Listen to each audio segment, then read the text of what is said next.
Ang ginagawa nila, kaibigan, nagpapataba sila. Nanginginain sila ng parang ano mo, pili yung mga buds. Hindi ko malaman kung anong pangalan nun eh. Katawag namin dito helicopter. Dito sa itong mga bunga ng maple tree.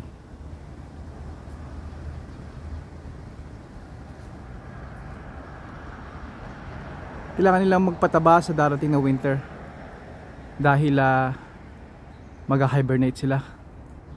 Wala na sila makakain dahil balot na ng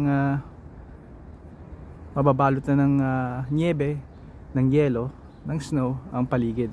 Kaya kain sila ng kain. Ganyan ang paraan para makasurvive sila. Kaya marami sila. Meron pa doon sa taas. Kung makikita ko.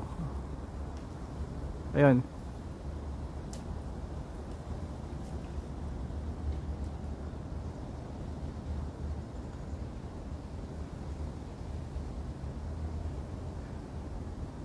Sa isang puno ay mag-anakan yan, mga magkakamag-anak. Hindi pwedeng ibang grupo kundi mag-aaway sila. Territorial din ang mga yan eh. Kaya bawat puno, isang pamilya. Sige, kain pa. Ito yung panahon na hindi ko sila binibigyan ng hard time. Hindi ko sila snowshoe. Saka na yun tuwing summer, kung saan namumulaklak yung mga hardin namin. Sa ngayon, kailangan nila ng they need every bit of help. Tulad ng sabi ko sa inyo, every bit helps. Kahit maliit na bagay.